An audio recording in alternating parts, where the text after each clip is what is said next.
right, so Jeremy, all week we've been previewing nominees in Chicago's version of the Oscars for the restaurant and hospitality industry. It's called the Bonché Awards, and we're taking a closer look at the category of Rising Chef. Tell me about Jean Bonché. Like, where did this come from? Well, I think when you look back at the Chicago lineage of chefs and how one chef would come from a restaurant and open another restaurant and another, oftentimes that story starts in the 1970s with Chef Jean Bonché opening up a restaurant called La Francais in, believe it or not, Wheeling, Illinois. Wow, And is that the mecca for fine dining? Not anymore yet, but or it could be again. But the funny thing is that La Francais became one of the country's leading fine dining restaurants. And people would travel from all over the United States of America to eat at La Francais with Jean Bonché. So it's kind of fun to just say that he is kind of like the beginning. And then from there, so much happened. And so many chefs that worked at La Francais would go downtown and start their own restaurants. And so you get the Chicago that we see today. So a really nice food lineage, and he's kind of the head of that whole family tree. That's what we say, yeah. Okay, we're gonna talk about Rising Chef for Jean Bonché. Margaret Peck from Thata. That's right, which is basically, would you agree, it's tough to describe, but like regional Indian cuisine, basically. Yeah. And just so beautifully done. And you know, they started as a pop-up and then went to a food court and now have their own physical location. And they are just wildly popular, very successful, and just doing a great job. I love that she started off as a risk analyst for like a finance firm or a bank or something like that. That's right. A risk analyst that then goes into the restaurant business. Which is what, like the riskiest biz there is? I know, exactly. Like, it's pretty impossible to make money on restaurants, isn't That's it? absolutely correct. But they've done very well for themselves. Yes. You can definitely expect anytime you get into Thatu, the dining room is packed. They're no secret. They've been the subject of lots of national press and awards. They're just kind of killing it. And then next up is Christian Hunter of Atelier. Atelier. Yeah, I was super excited because when we went to New York for the Michelin Guide, they announced a new one-star Michelin restaurants to the Chicago Guide.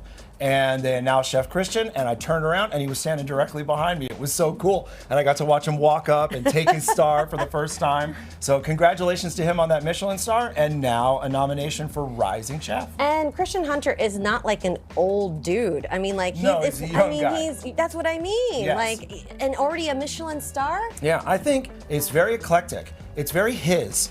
And I think that's what you can expect when you go there, which is exciting. When you go to one of those tasting menu restaurants, what you're really there for is to see the expression of the chef in the kitchen, right? And I think it's great to say that it's his vision that's happening there, and you should check it out for sure. Well, the star of Hyde Park, Virtue Restaurant, Rising Chef nominee, Damar Brown, That's also right. a Top Chef alum. That is correct as well. Yeah, worked under Eric Williams. Absolutely, yeah. Damar's no secret. He's doing an incredible job. Yeah. And Virtue's becoming one of the many restaurants in Chicago we can just be so proud to call our own. The modern spin on Southern comfort cuisine. Exactly. It's very, very cool. Yeah. And then last but not least, we're talking about Warlord Restaurant. And this comes with 3 chefs. It does. Okay, Trevor Fleming, Emily That's right. Krychek, Yep. and John Lupton. Of all these restaurants, I think in Chicago right now, one of the restaurants that everybody is talking about right now is Warlord. Right. And it's funny because I get asked to describe it. It's kind of tough to describe, right? It's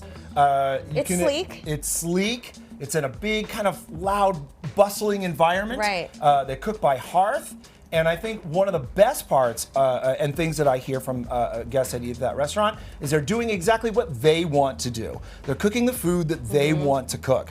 Whatever is available on the menu that night, it's because they want it there. It's their decision. And you definitely want to sit at the bar where the hearth is, because you can feel the heat off the flames. Yes. I would say expect a line. Yes, too. definitely You're gonna have line. a There's line. no sign. So if you're in Avondale and you see a line wrapping around a corner and there's no sign on the restaurant, that's where people are trying to go, is to Warlord. Correct. So congrats to all the nominees for Rising Chef for Jean Bonché for 2024. And the awards are? January 28th, Sunday night. All right. Tickets to the award ceremony are sold out, but you can buy tickets to the after party on their website, thebonshayawards.com. Proceeds from ticket sales benefit local organizations, Chicago Chef's Cook and Chef Eric Williams' Virtue Leadership Development Program. Did you check out any of these restaurants yet? I have not yet, but every time I watch these stories, I get hungry. Oh, good. Yeah, that's what is supposed to happen. And then that way Awesome. you jot down the name and then you Yep. make sure you go and check it out. And by the way, a little pro tip about Warlord. It's one of the few restaurants that you can actually go get a full meal at 11 o'clock at night because their kitchen is open until 1 a.m. And I think post-pandemic, it's been really hard to find kind of like Yeah. high restaurant quality food that late at night. And of course, as a night owl, it's very beneficial.